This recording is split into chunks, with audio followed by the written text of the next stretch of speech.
Buenas noches, estimados amigues. Bienvenidos una vez más a un martes de artes visuales desde la Galería Metropolitana. En esta ocasión seguimos con la línea de trabajo de revisitar críticamente algunas de las exposiciones más relevantes que han tenido lugar en nuestros espacios.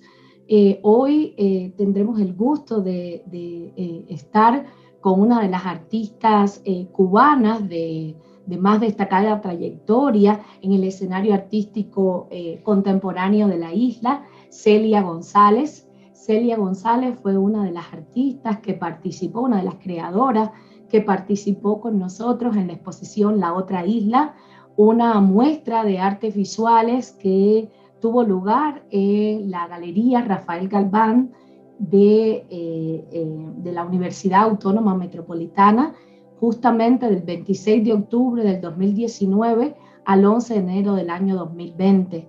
Esta exposición fue una especie de cierre, de correlato crítico de un evento, un coloquio internacional, 60 años de qué, que se celebró entre la Universidad Iberoamericana, el Departamento de Ciencias Sociales y el Doctorado de Humanidades de la UAM Xochimilco. Este coloquio pretendía justamente revisitar los imaginarios y las narrativas oficiales de la Revolución Cubana a partir de diferentes perspectivas disciplinares y epistemológicas que pretendían justamente desdecir o gironear ese imaginario fijo, congelado, que la Revolución Cubana sigue teniendo en el escenario latinoamericano. Justamente la exposición La Otra Isla pretendía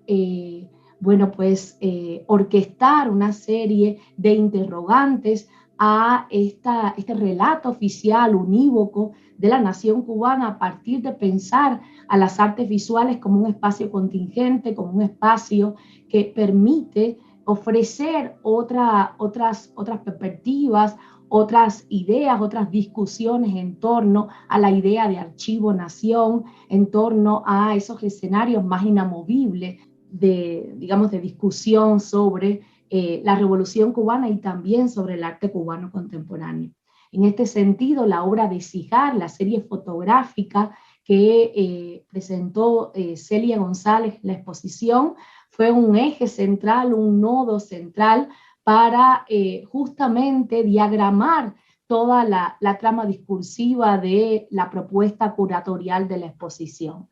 Celia, en este sentido, bienvenida a nuestro martes de artes visuales. En este sentido, nos gustaría escucharte, saber cuáles fueron los móviles que justamente te permitió a ti construir conceptualmente una serie fotográfica como de Cijar.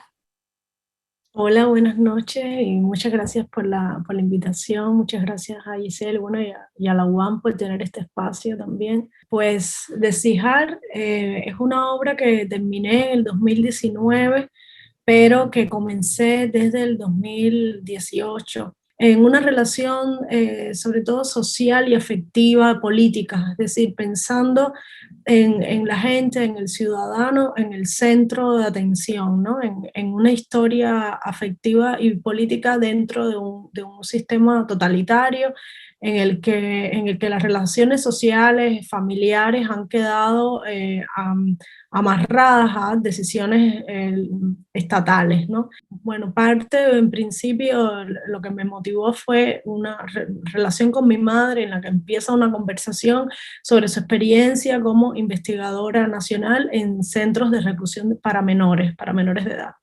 Y cómo, bueno, ella, en realidad fue interesante que ella no me habló de esta experiencia hasta 2018, un poco antes. Empieza entonces como a pensar ese tipo de aparato creado por el Estado para controlar a la infancia, no solo, bueno, pensando en conductas delictivas, sino también con un matiz ideológico muy fuerte. Bueno, en la obra lo que hice fue incorporar 6 tarjetas que tenían fragmentos de esta entrevista a mi madre, y yo hice una relación entre ese proceso de quitar, de sacar al hijo antisocial, el corrupto, de alguna forma, no corrupto a nivel económico, sino a niveles biológicos, sociales, naturales, económicos, ¿no? De otro tipo, afectivos, mentales, sacarlo para dejar solo al hijo ideal, ¿no? Y es un proceso que se usa en la agricultura, se deshija cuando se quita a la planta, a los hijos que han nacido en una zona alrededor de la madre, pero en una zona que se sabe ya que no va a crecer con la suficiente fuerza. Entonces, para darle fuerza al hijo que sí nació en el lugar adecuado y en el momento adecuado, se quitan los demás hijos. Entonces, este proceso pues venía muy bien para pensar metafóricamente pues un proceso del Estado en la situación cubana particular, ¿no? Esa misma metáfora que yo diría que tú exploras, que potencia en esta serie fotográfica de 8 imágenes y 6 tarjetas, donde además es muy elocuente y me gustaría que hablara sobre eso también, la estrategia visual que tú orquestaste, que configuraste para que el receptor de la pieza pudiera interactuar físicamente con ella en una operación que me parece política, analítica, muy interesante, que recorre además toda tu propia propuesta artística a lo largo de toda tu carrera, la posibilidad justamente de interactuar, de desdecir desde las metáforas, desde los tropos que convoca, desdecir ese relato unívoco, ese relato oficial de la historia matriz que sostiene todo el imaginario, insisto, inamovible, que la Revolución Cubana trata sistemáticamente de producir, ¿no?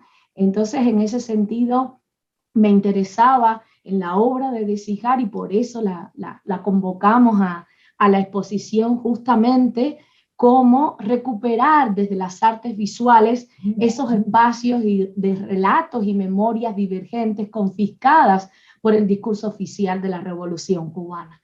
Sí, bueno, en Desijar las fotos son fotos de la flor de plátano. Yo le hice foto a una única flor y esa flor todos los días va cambiando, ¿no? Va soltando estas florecitas que finalmente es una forma de reproducción de la planta. Y las tarjetas entonces estaban dentro de unos sobres transparentes, semitransparentes, que te permitían distinguir que había un texto dentro, pero no lo podías leer hasta que lo sacaras, ¿no?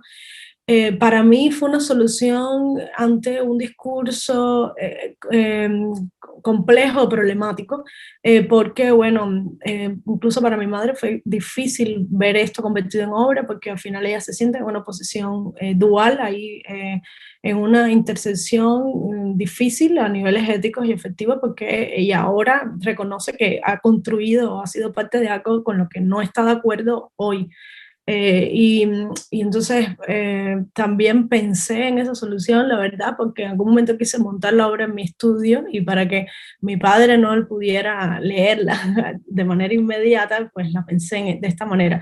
Y es una forma de relacionarse con el archivo que viene también de la propia situación específica en Cuba, en la que no puedes decir claramente y de forma directa las cosas, ¿no? Sino que, bueno, te acercas poco a poco, la lees de manera íntima, individual, pero no está el texto de forma explícita, directamente dado al público, sino que tienes que interactuar con esto, ¿no? Y como nos gusta decir, es un espacio de justaposición, de encuentros, de datos que posiblemente nunca antes se habían encontrado porque están dispersos, pero que sugieren unas lecturas distintas a las que usualmente se tienen sobre ciertos hechos o momentos, o incluso revisar una manera de ver las cosas en la historia, en una línea de tiempo, ¿no? Como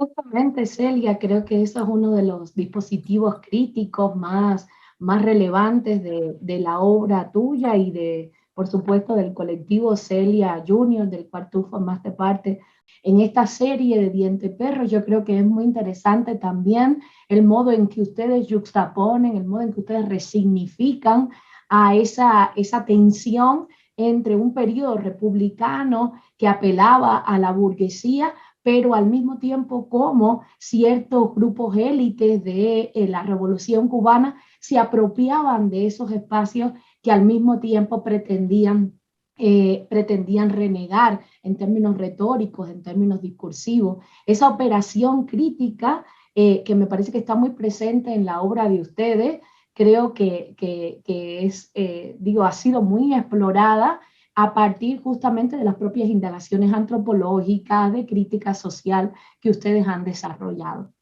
Por ejemplo, Colonias Epífitas es otra obra de 2011-14, se hizo en esa fecha, que precisamente hace mucho énfasis en esto que estamos diciendo, ¿no? El habitar un espacio determinado, rehabitarlo, resignificarlo, pero volviendo a utilizar, a reciclar las formas arquitectónicas de la burguesía, ¿no? Es decir, no cambió estéticamente el lugar del burgués, se convirtió en el lugar del revolucionario, y estas casas, que son unas casas muy pomposas y, bueno, a veces no necesariamente de buen gusto, pero sí muy llamativas, muy grandes, estas mansiones de La Habana, se convirtieron entonces en el espacio de la institución y del Estado. Podríamos decir, con tu obra y desde tu obra, que justamente a pesar de todas las prácticas de disciplinamiento, de silenciamiento del archivo y de disciplinamiento de una buena parte del arte cubano contemporáneo, que tu obra sigue siendo un campo de interrogación, un lugar de producción de conocimiento para pensar estos lugares más descentrados, más críticos, del arte cubano contemporáneo y su relación con la política en un momento como tan sensible para el campo artístico cubano y sus desbordes como el que vivimos hoy. Estamos viviendo una situación, bueno, para público no cubano habría que decir un poco así, grandes rasgos, de represión, que ya no es de censura, sino de represión psicológica y física, que implica destierro, encarcelamiento, que implica tortura psicológica, que implica amenazas a la familia. Y esto va más allá a veces de las posibilidades de manejarlo como algo que observas y puedes traducir en un producto simbólico, significativo, ¿no? Es decir, a mí eso me está costando trabajo en este momento. Creo que seguramente van a salir obras de ahí, pero ahora mismo estoy en un proceso de aprender a manejar el nuevo lugar incluso como migrante, ¿no? Como alguien que, bueno, que le ha imposibilitado vivir en la ciudad en la que he vivido hasta más de 30 años, en la que, bueno, los amigos que quedaban ya no están, en la que había una escena del arte que mínimamente estaba ahí estructurada, funcionaba, que desapareció. Entonces hay que reordenar muchas cosas, ¿no? A niveles afectivos, pero también incluso a niveles simbólicos. Es decir, la imagen el Estado ha cambiado, cómo nos identificamos con el país ha cambiado, ya no son ahora, cuando hablas de Cuba posiblemente salga una imagen de las manifestaciones y no de los carros antiguos, ¿no? Es decir, hay una reestructuración del imaginario alrededor de Cuba que es muy importante y que tenemos que empezar a digerir y que, bueno, eso lleva a un proceso, ¿no? Hemos visto cosas que nunca pensamos que de forma inmediata se iban a ver, ¿no? Personas en la calle o madres de presos protestando o lamentablemente un montón de presos políticos, es decir, habría que... Pero yo creo que sí, que todo esto sea reproductivo. Artistas prisioneros. Claro, Luis Manuel, Michael Osorbo, presos todavía, es decir, recientemente Esteban, periodistas que recientemente han sido desterrados, Catherine y Jaime Labastida, desterrados también, es decir, literalmente desterrados como si fuera gobernantes del siglo XIX que te sacan de tu país para siempre, ¿no? Es decir, sin derecho a regresar. Son cosas que no pensamos que íbamos a ver porque estábamos, bueno, lidiando siempre con una censura enmascarada, silenciada, pero esto ha sido nuevo, completamente nuevo, ¿no? Bueno, y con leyes como el 370 para delitos, ciberdelitos, o leyes contra el periodismo independiente, ese periodismo que no responde al Estado, o para los artistas o cualquier producción artística, ¿no? Como el 349, es decir, un montón, una legislación de la represión que también es compleja porque, bueno, sabemos que es muy injusta, pero ahí está. Muchísimas gracias, Celia, por participar con nosotros en estos martes de artes visuales. Muchísimas gracias también a los que nos están siguiendo. Seguimos compartiendo experiencias, revisitando nuestros propios archivos críticos de la Galería Metropolitana y de la Universidad Autónoma Metropolitana. Buenas Muchas noches. gracias por la invitación.